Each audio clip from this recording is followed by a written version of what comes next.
It was a quiet Tuesday night, and I was sprawled on my couch, half watching some old action flick while eating cold pizza from the fridge. My phone buzzed on the coffee table, cutting through the sound of explosions on the TV. I glanced at the screen. Dad. We don't talk much unless he needs something fixed or wants to vent about his boss. I figured it was one of those. I picked up, expecting a quick rant, but his voice was sharp, like he was reading from a script. We're sending your brother to Hawaii for his birthday. His ticket's booked. Yours is too. You owe us $2,000. Send it today. I blinked, confused. Hold up. Am I even going? I asked, thinking maybe I missed an invite. He didn't miss a beat. No, you're not. But you're paying for Lucas's trip. If you don't expect to hear from us again. I laughed, thinking it was a bad joke, but his tone was ice cold. I'm serious. Pay up, or you're done. My stomach twisted.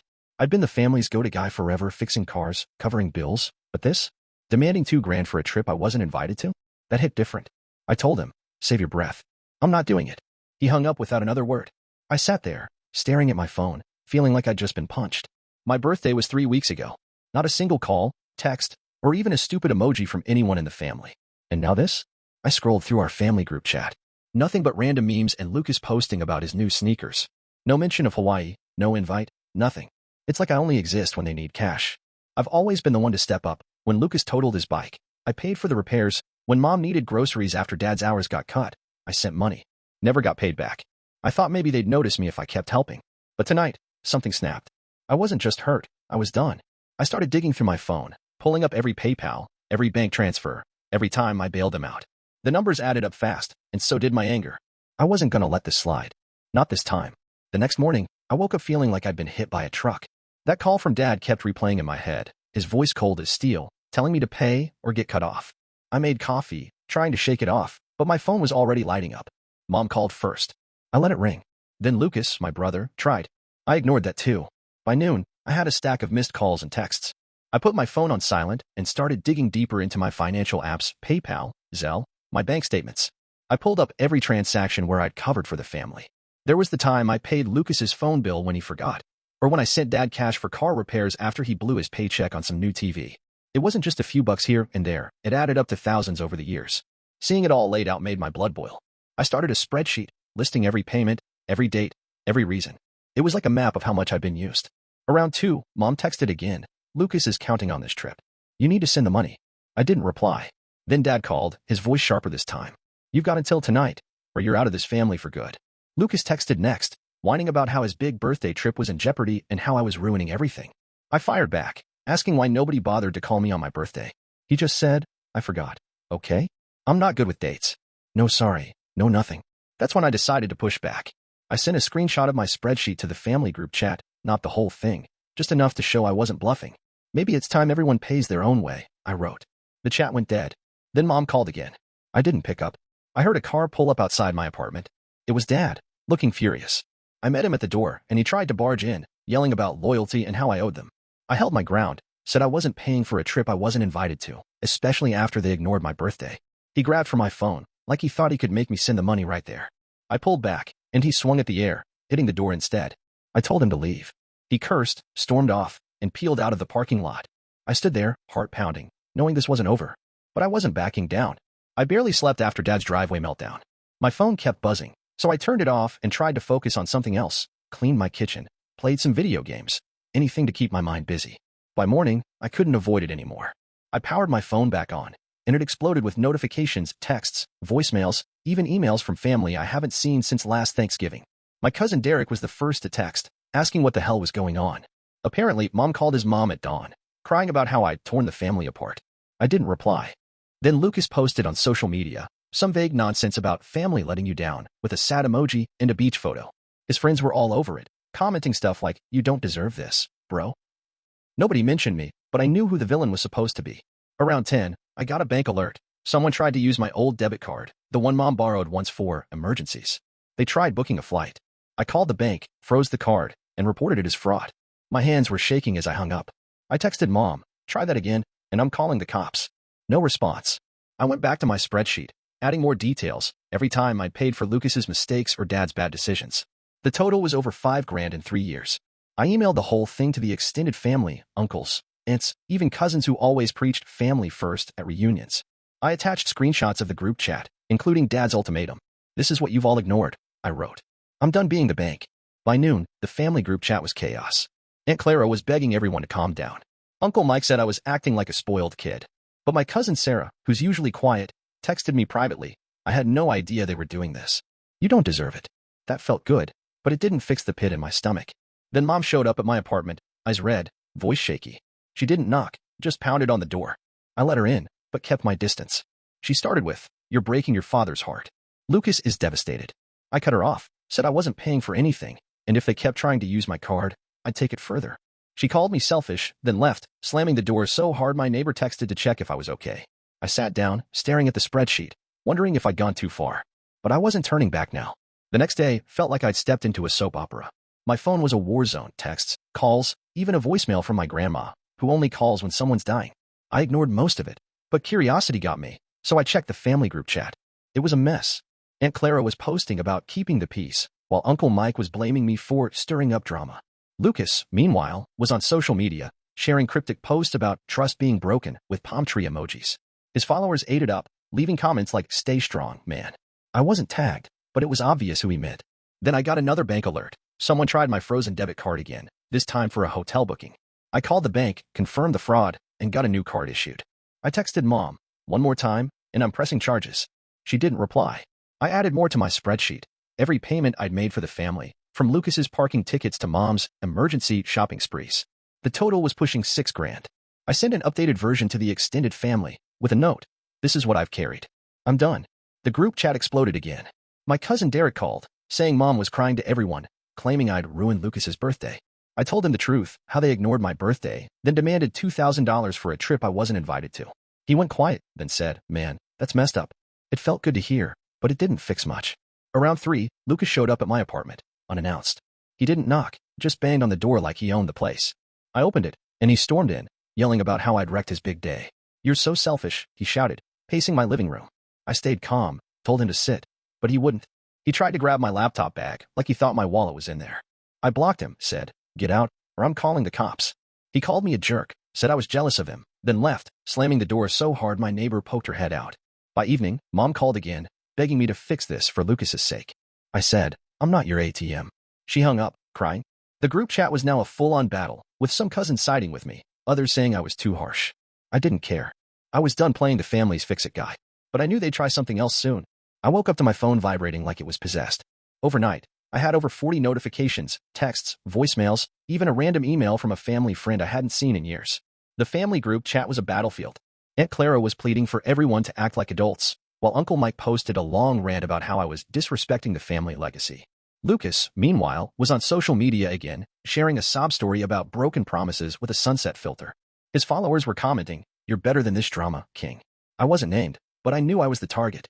Then I got another bank alert. Someone tried my new debit card, the one I'd just gotten after the last fraud attempt. This time, it was for a travel agency. I called the bank, locked it down, and reported it as theft. I texted Mom, "This is your last warning. Next time, I'm filing a police report." She didn't answer. I went back to my spreadsheet, now a full ledger of every dollar I'd spent on the family, Lucas's gym membership, Dad's bar tab when his card got declined, Mom's urgent vet bill for their dog. It was over $7,000 now. I sent the updated file to the whole family, including distant cousins who always preached family unity at holidays. "This is what you've all turned a blind eye to," I wrote. "I'm not doing it anymore." The group chat went wild. My cousin Sarah texted me privately, "I'm proud of you for standing up." That meant something, but it didn't ease the knot in my chest. Around noon, Dad showed up at my apartment, looking like he hadn't slept in days. He didn't knock, just hammered on the door.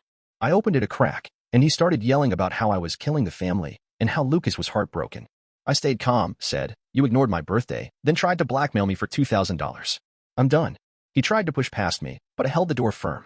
He swung his hand, not at me, but close enough to make me flinch. I told him to leave, or I'd call the cops. He cursed, kicked my door, and stormed off. By evening, Mom left a voicemail, sobbing, saying Lucas's trip was canceled because nobody could cover the cost. She begged me to make it right.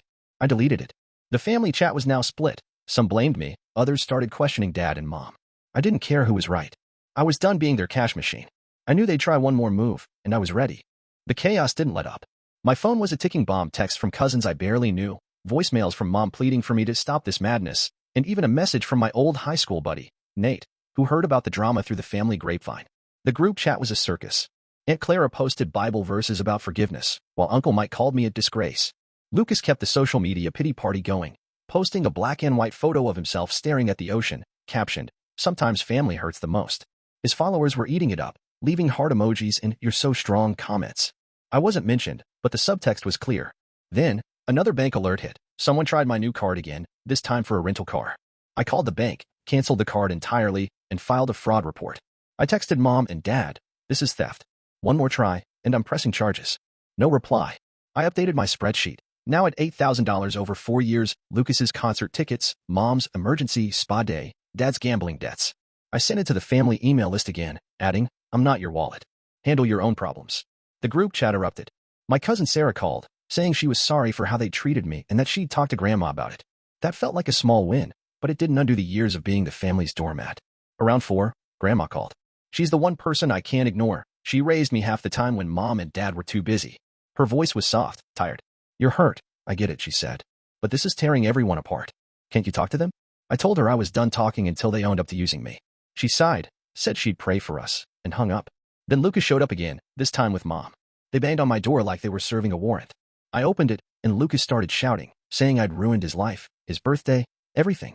Mom was crying, begging me to pay for the trip to save the family. I stood firm, said, "You ignored me for years," then demanded money. "I'm not paying for your vacation." Lucas lunged for my phone on the counter. I grabbed his wrist, pushed him back, and told them both to leave. Mom called me heartless. Lucas said I was dead to him. They left, slamming the door so hard my lamp wobbled. I sat down, exhausted, but I wasn't backing down. I had one last move, and I was ready to play it. The next morning, I woke up to a quieter phone, just a few texts, mostly from Sarah and a couple of cousins who'd started seeing my side. The group chat was silent for the first time in days. I checked social media, and Lucas had deleted his pity posts. No more beach photos or cryptic quotes. I guess the embarrassment finally hit him. Mom sent one last text, "Your father's not himself. Lucas is crushed. Please, just talk to us." I didn't respond. I'd said my piece. Instead, I made a decision that felt like cutting a chain off my chest. I blocked Mom, Dad, and Lucas on everything: phone, social media, email. I didn't want to hear another guilt trip. Then I took my spreadsheet, now a monument to every dollar I'd wasted on them, and sent a final email to the family. "I've been your bank for years," I wrote. "I'm out. Don't contact me unless you're ready to apologize and mean it." I included every receipt, every screenshot, and hit send. The fallout was instant. Sarah called, saying Grandma was trying to mediate, but nobody else was talking. Uncle Mike emailed, calling me ungrateful, but a few cousins replied, admitting they'd seen how I'd been treated. It wasn't much, but it was enough to know I wasn't crazy. That afternoon, I went to the bank, opened a new account, and made sure nobody had access. I also talked to a lawyer friend about what to do if they tried using my info again. She said I had a solid case for identity theft if it came to that. By evening, I got a surprise, a letter from Grandma, hand-delivered to my mailbox. She wrote that she was sorry for not stepping in sooner, that she'd always seen me as the strong one, but didn't realize how much it cost me. She asked me to come to her house for dinner, just the two of us, to talk. I went. She didn't push me to fix things with Mom or Dad, just listened. For the first time, I felt heard. Lucas's birthday came and went, no trip to Hawaii, no big celebration. I heard from Sarah that he threw a fit, blamed everyone, then moved in with a friend for a while. Mom and Dad stopped calling. The family chat died out. I started focusing on my own life, got a promotion at work, joined a gym, even planned a solo trip to the mountains. I wasn't the villain they tried to make me, and I wasn't their ATM anymore. I'd burned the bridge they'd walked over for years, and for the first time, I felt free. If they ever come around, I'll listen, but they'll have to earn it. Until then, I'm done carrying their weight. Weeks passed since I sent that final email, and the silence was deafening. No more frantic calls, no more guilt-trip texts, just quiet. I'd blocked Mom, Dad, and Lucas, but I kept tabs through Sarah, who'd become my only link to the family. She said Lucas was still sulking, crashing at a friend's place, while Mom and Dad were barely speaking to each other. The Hawaii trip was a distant memory, canceled for good when nobody could scrape together the cash. I felt a strange mix of relief and guilt, like I'd dodged a bullet but left a crater behind. I focused on my life. Work was going well, and I'd started hiking on weekends, clearing my head in the mountains. My new bank account was secure, and I'd even saved enough for a used truck I'd been eyeing. But one morning, I got a call from an unknown number. I almost ignored it, but something made me pick up. It was Dad, his voice low, almost broken. "Can we talk?" he asked. I said, "Only if you're ready to own what you did." He paused, then said he was sorry, not for everything, but for the trip demand and ignoring my birthday. It wasn't much, but it was the first crack in his armor. I didn't forgive him, not yet, but I agreed to meet for coffee. At the diner, he looked older, tired. He admitted they'd leaned on me too hard, said Lucas was spoiled, and Mom was lost. I told him I wasn't coming back to fix their messes. He nodded, Didn't argue, just paid for the coffee and left. Later, Sarah texted that Grandma had called a family meeting, minus me, to sort things out. Apparently, some cousins were pushing Mom and Dad to apologize properly, but Lucas was still playing victim online, posting about moving on. I didn't care. I unblocked Mom to test the waters. She sent a short text, "I miss you." I didn't reply, but I didn't block her again either. I was done being their bank, but maybe, just maybe, there was room for something new, on my terms. For now, I cranked up my radio, drove to the trailhead, and hiked until the weight of it all felt a little lighter. They'd have to meet me halfway, or not at all.